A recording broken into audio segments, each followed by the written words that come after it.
चलिए आज हम निकालते हैं कि प्रक्षेप्य का उड्डयन काल किसे कहते हैं। देखिए, उड्डयन काल का मतलब होता है उड़ान का समय। वह समय जिसमें कोई पिंड पृथ्वी तल से कुछ ऊंचाई पर जाता है और लौटकर पृथ्वी तल पर आ जाता है। तो जितना समय इसने ऊपर जाने और नीचे आने में लिया है उसी समय को हम क्या बोलते हैं, उड्डयन काल। अब हम मान लेते हैं यहां से हमने कोई पिंड u वेग से छोड़ा और ये एक महत्तम ऊंचाई तक गया। माना यह बिंदु हमारा ए था और ये अधिकतम ऊंचाई बी पर गया और इस ऊंचाई पर जाने के बाद फिर दोबारा नीचे पृथ्वी तल सी पर आ गया। तो हमें निकालना है कि बिंदु ए से लेकर जब ये सी तक पहुंचा है तो इसने कितना समय लिया है। ये समय क्या कहलाएगा, हमारा उड्डयन काल। तो देखिए, माना ये हमारा बिंदु बी तक जब पहुंचा है तब इसकी अधिकतम ऊंचाई जो थी एच थी।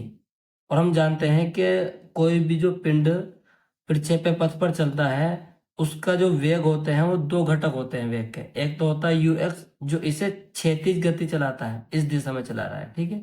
और एक होता है यू वाई जो इसे ऊर्ध्वाधर ऊपर की ओर चला रहा है, ठीक है।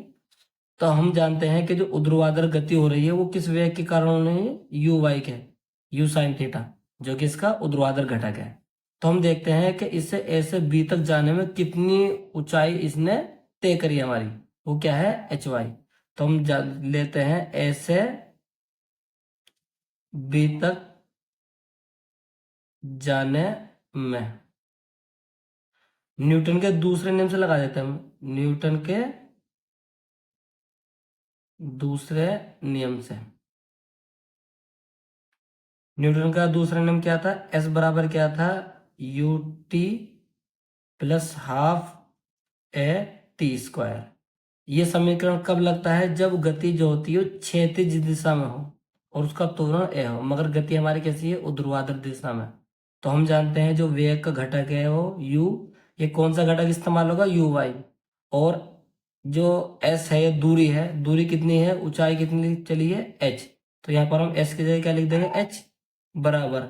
और वेग कौन सा काम आ रहा है हमारा, यू वाई। समय t ले लिया हमने, यहाँ तक पहुंचने में t समय लगा। और देखिए, अब हम जानते हैं ए जो होता है वो त्वरण होता है। और यहाँ पर त्वरण कौन सा कार्य कर रहा है, गुरुत्वाकर्षण त्वरण। त्वरण नीचे की ओर कार्य कर रहा है और हम कहाँ जा रहे हैं, ऊपर की ओर।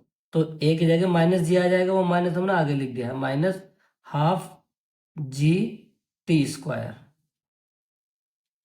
अब क्या करते हैं हम, देखिए हम इसे यहाँ ना मानते हैं, हम ऐसा करते हैं कि ये पिंड जो है ऐसे चलता हुआ पुनः सी पर आ गया है। तो यहाँ पर इसकी सी तक जाने में, ऐसे सी तक जाने में,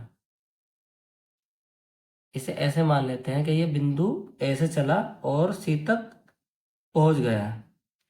तो इसकी जो ऊंचाई होगी कितनी तय करी इसने, 0। जब ऐसे चला था बी में तो इसने एच दूरी तय कर ली थी ऊंचाई में, मगर जब सी पर आया तो तुरंत इसकी जो दूरी क्या हो गई है, 0 हो गई है। मगर वेग का जो ये घटक है ऊर्ध्वाधर, अब भी ये क्या है, यू साइन थीटा है। और जैसे हम यहाँ पर देख लेते हैं, यहाँ पर तो यू एक्स लिखा रहेगा, मगर नीचे की ओर क्या हो जाएगा, यू वाई। परिमाण नहीं बदला, सिर्फ इसकी क्या बदली है, दिशा। और ये हमारा क्षैतिज घटक कभी ये बदलता ही नहीं है इसका। अब क्या ले लेते हैं हम, इसकी ऊंचाई 0 मान लेते हैं। अभी भी क्या रहेगा, यू वाई। अब सो समय लिया, पहले ये समय हमने क्या लिया था, यहां तक जाने में, बी तक जाने में कितना था, स्मॉल टी था। अब इसे या तो कैपिटल टी ले लो, ये उड्डयन काल हो गया ना पूरा, क्योंकि ये पहला टोटल ही यहां तक जाने में है, सी तक जाने में।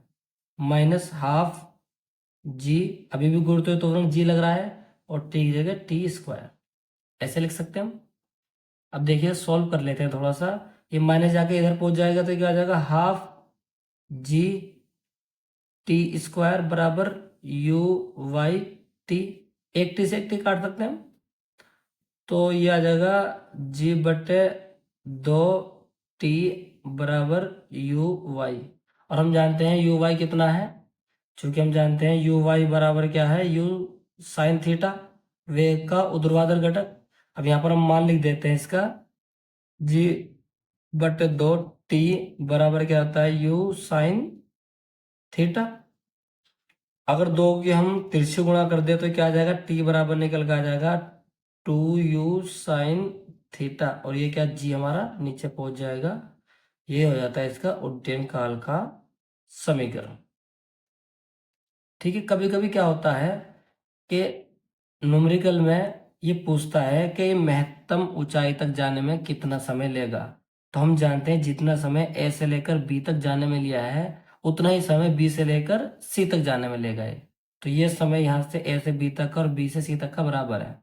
अगर टोटल यहाँ से 30 समय लिया है इसने, तो आधा समय इसमें लिया है और आधा समय यहाँ तक लिया है। तो हम जानते हैं महत्तम ऊंचाई तक समीकरण का क्या हो जाएगा इसका, बिंदु, या तो हम बिंदु बी बोल दें बी तक जाने में, या महत्तम ऊंचाई तक कितना समय लगेगा, टी कितना लगेगा इसका आधा, T/2 का।